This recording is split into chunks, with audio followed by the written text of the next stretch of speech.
Good morning, everyone. Happy Monday. Welcome back to the channel. Usually I do these videos on Sundays. I got a little bit busy yesterday and I've had a couple days off. Actually, been off since Friday. So today pretty much feels like Sunday, so we'll get into it today. Kind of got a little bit of a little hard to say, got a little bit of the beard going on there. I try it every now and again when I get strings of days off like this, but it's not for me. It's not going to last. In fact, it's probably going to come off as soon as I get done with this. So, what do we want to talk about today? Today, we'll continue on with our SEG stories. We'll get into offender escort and medical. Now, medical wasn't always going on procedure. What I mean by that, it closed in the evening time. These were what we call day workers, ones that worked regular shifts during the day. Now, there was always some kind of medical staff on hand 24 hours a day for emergency, but for appointments, it was during the daytime. Now, picture your doctor's office. Okay, you go in the doctor's office pre COVID. You go in the doctor's office, you check in at the window, it's got all the chairs set up, and you're not really making eye contact with the other people in the room. There might be some idle conversation from some of the individuals that have gone there for however many years they've been going there. Okay. You're just basically there, quiet, ready to get in and out. It wasn't like that at all in this medical. When you went in the door, picture uh, long seats, like church pews. I guess would be the biggest picture I could paint for you, and shoulder to shoulder with these guys. I think there could be anywhere from up to 30 in there, and it wasn't quiet in the least bit. The guys would use this time to pass information, traffic and trade. Not that we could ever see it; they weren't doing it in front of our eyes, and just be just what's the word, disruptive as they could be. It was staffed by civilian personnel, doctors, nurses, and I want to tread kind of carefully. This is simply my opinion. This is what I observed and what I dealt with. I think that the individuals that worked here were the ones who graduated last in nursing and doctor school. Now, the individual who does graduate last is still, of course, called doctor or nurse, but I'm fairly certain that was their ranking. You can probably imagine the quality of medical care that one would receive might not be the greatest thing in the world. It just is what it is. It was a penitentiary.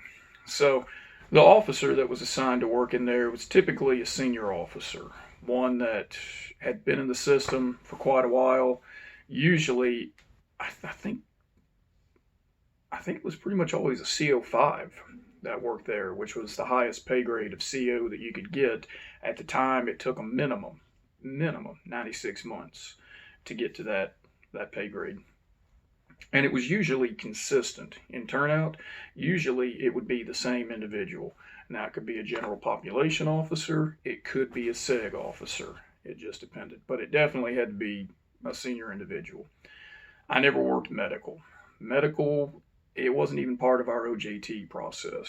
We didn't even shadow the officer that worked there. It's probably different now. If anyone working there or has worked there after 2015, comment down below. Let me know if that has changed. Their job was to pat down the offenders that came in and out of medical. When they went in this waiting room, they were supposed to get patted down. When they came in the medical facility, they were supposed to get patted down. When they left medical, they were supposed to get patted down. I remember this being mentioned in turnout one morning from Lieutenant Raymond. Whoever is assigned to medical, be careful. Regardless of how backed up it gets, I'll make sense of this. All the inmates that streamed in and out of there, they had appointment times. The doctors, they didn't particularly care about security. They were there to do their medical. It was our job for security. If the appointment times were late because the officer was having to pat down the CO, a lot of times the doctors would write up the COs for not doing their jobs. So what would happen? 3-4 inmates would go by without getting patted down. Well, if the nurses, for some reason, were in some kind of a bad mood, as most of them seem to be, they would also report officers for not doing their job, for not patting them down. So, if you pat every single inmate down that comes in and out of there, not me, the officer working there, I just remember it being mentioned in turnout. If you pat every single one of them down and they're late, they could get rode up. If you don't pat every single one of them down and a nurse gets somewhat vindictive toward the CO, they could get rode up for that. So medical could be a pretty dangerous assignment for the CO for doing their job and for not doing their job. I think that's why a lot of times it had to be a senior officer, because when they would come up for, once you had a disciplinary on you, you'd meet with the supervisor and they would go over the details of it. The senior officer would be able to protect themselves, be able to write statements better than a junior officer. That's just this humble individual's opinion. It kind of makes sense as I talk about it, though. So that's the officer that would work medical. Well, these are general population inmates that I'm talking about, the ones in the waiting room. Segregation inmates, whole different story. I don't know what the process was for them to be seen by medical. I'm fairly certain it was the same as any other offender. They would fill out one of their I-60s, their I-snitch forms, request a medical appointment. I guess they would hear back through a messenger, a kite, somehow. The only way a seg inmate could get to medical was through escort. If we had the utility officers for the day, which we were very lucky if we did have utility officers, these were the ones that would do the escorts. You'd get your baton in one hand, a fender in the other hand. It was supposed to be 2 officers minimum to do escorts. There were quite a few times that you would only see 1 officer escorting these inmates. That was a violation of policy. But to get the job done, if you stick to policy, you're not going to get it done. If you break policy, you can get the job done. It just was what it was. So on this particular day, I was assigned utility. I was escorting inmates around, and I don't remember the guy's name, but I know he was of the highest security level, security threat level 3. He had a walker as well. Taller guy. I think his descent would have been black. Either that or really dark Hispanic. He spoke with a really thick accent. His voice was real quiet. Real whispery. Covered in tattoos.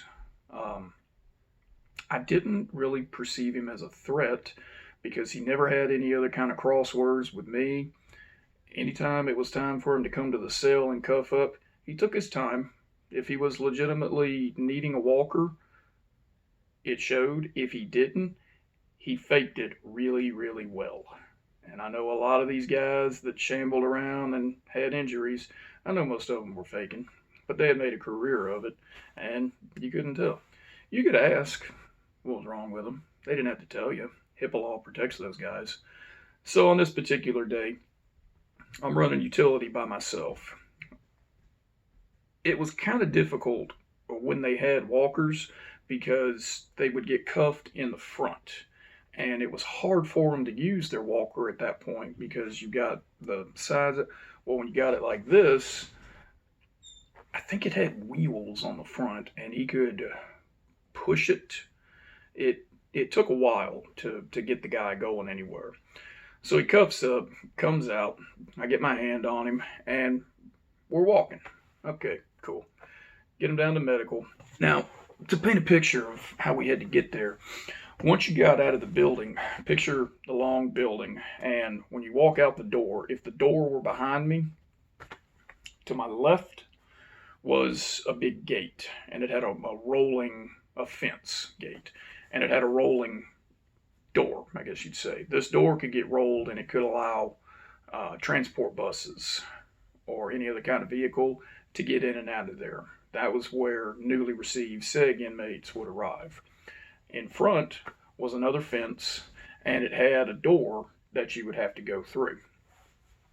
Well, we would go through that fence when you got to the fence, you'd have to press the little button, and then the control boss working the control booth there in SEG, she'd hit the button, you hear the solenoid pop, and then you could push the gate open, move on from there.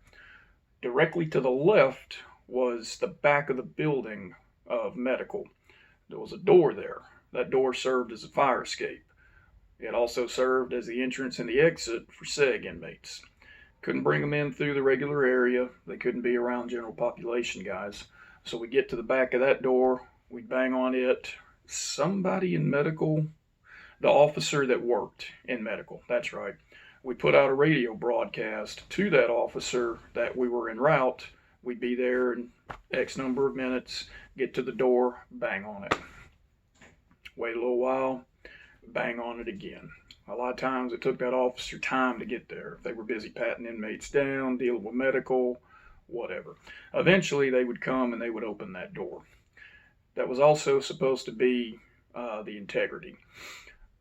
Once we got in there and that door closed, this was one of the few places that you weren't on any kind of camera. I don't think it happened much during the time that I was there, but I know it was well known for times that inmates would get their beat downs. When they get in there, that was the time for the SEG boss to get his hands all over that SEG inmate. I remember it because there was a time me and another officer, Campbell, we were escorting a guy through there. Door closes. He's like, "All right, boss, y'all ain't gonna hear nothing out of me." What you mean, man? I ain't catching a beat down in here. Let's go. Let's get through here. I know all about this place. I thought he was joking, but from talking to a lot of the guys, no, that was called Beat Down Alley. So we get the guy in. I get the guy down the hallway. I did another video about the altercation that I had with the doctor. They had to run an x-ray on him, and they wanted me to take his handcuffs off, and I refused. And the major came in, and he had my back and all that. The doctor was a little bit pissy. I'm not going to go into that one. I've already covered that story in a previous video. This is more for when we get back to the building. So he gets done in medical, and when he's done, we're sitting out in the I guess you'd call it the waiting area, where he wasn't supposed to be around any other kind of inmates. I remember this other inmate came out the door, and when I saw him, I said, "Hold up, level 3 security." And he looked at me, and he did some kind of hand signal to the guy.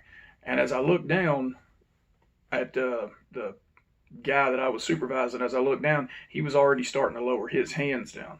So they did some kind of gang symbol flash. Now, there was a charge for that. I don't remember what the charge was called. It had some official name, but it was basically throwing colors. They weren't allowed to do that.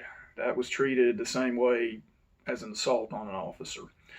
Because I didn't technically see him, and we weren't on cameras that I knew of, there wasn't a whole lot I could do about it. Plus, like I said, I didn't perceive the guy as a threat. He wasn't any kind of a turd to me, so I let that one go. But we're sitting out there. He gets the results back.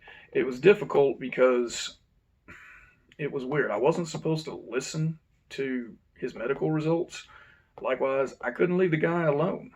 I essentially kind of had to cover my ears, kind of, because I had to know when the nurse was done talking to the guy. Plus, I wasn't supposed to take my eyes off him. Again, policy violations all the time there. So we get done with that. We're going back. And I thought about asking the guy what that was that he flashed. Decided not to. We get through the hallway. Cool. Get back in the building. We're going down the hallway, and I've got my hand on the guy's arm. Now, he was a tall guy, kind of stringy, not really muscular. And I felt him tense up. Like, it's not really the best kind of picture. And I felt him tense up in my hand. And I look over, and when I look at him, the guy is just as rigid as can be, mouth gritted tight, spit already kind of coming out, eyes rolled up in his head. I didn't know what he was doing. And he starts to fall. And as he does, it's almost like a pole, like a solid, rigid pole was going down to the ground. And there wasn't nothing I could do about it. I dropped the baton, caught the guy on his back, lowered him down to the ground, and at that point he starts seizing. If the seizure was fake, this was the best actor I've ever seen. I had seen seizures before, and this was exactly like it. I mean, this guy did everything perfect down to the point of even pissing himself. I didn't know about this until after it was done. So the guy's on the ground, he's seizing. I don't remember what I yelled out down the hallway. Something about medical emergency, I need a pillow, something. I don't remember what it was. But I heard back behind me, "Hey, Boss Carter, look out." And I turned around, and it was the kitchen workers that had come running out. That was the closest door that I was to. 3 of them had come out. One saw what was going on, and he threw a towel at me. And then they ran back in the kitchen. I took the towel, rolled it up, put it under his head, and at first I kind of forgot medical training. I was actually trying to hold him still. And I remembered an individual that's going into a seizure, let it happen. Protect the head as best you can. I didn't remember C-spine. C-spine's where you cup your hands and you're holding an individual's head. You can hold their head steady if you can't find any kind of a padding or anything. So I had I had the rag rolled up as best I could, and I was trying to support his head while he's doing this thing.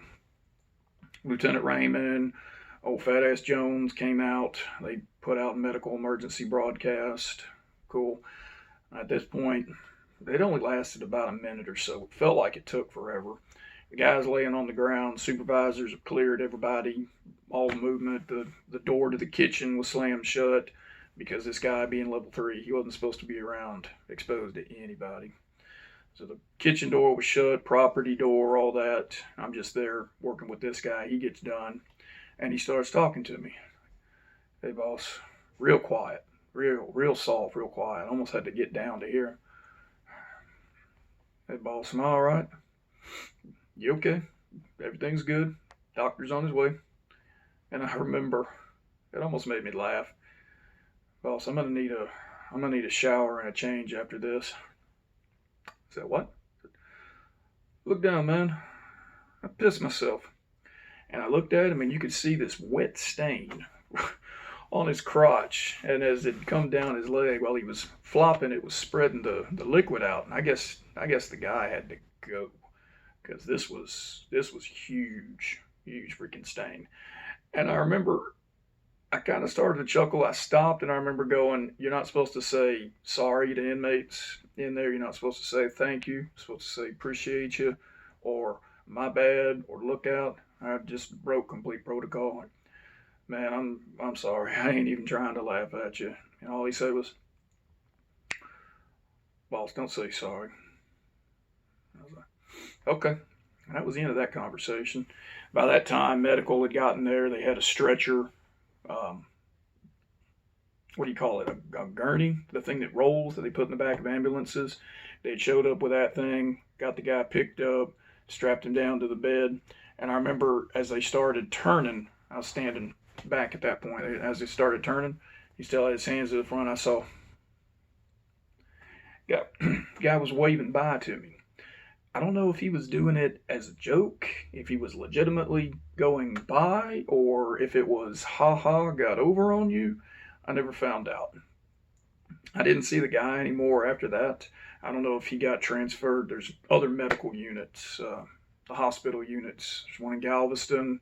There's the Jester units. He probably got transferred to one of those, because I never saw the guy again. And after that, I went and washed my hands and just went on going back to utility duties. So I'll go ahead and conclude that one from there. Like I say, if it was a real seizure, that was my first time hands-on with it. If it was fake, as these guys were master manipulators, especially this individual, as long as he had been in the system, I don't know what he had done to have the highest security threat level, but it was the highest one. So the guy wasn't in there for stealing cookies from a gas station. It was something heinous, I guarantee you that. So if it was fake, he did the best job. I'm gonna say, right down to pissing himself. Folks, I hope you've enjoyed this video as much as I've enjoyed making it. If you did so, let me know. If you didn't, let me know about that. Everyone take care of yourselves. I'll see y'all in the next video.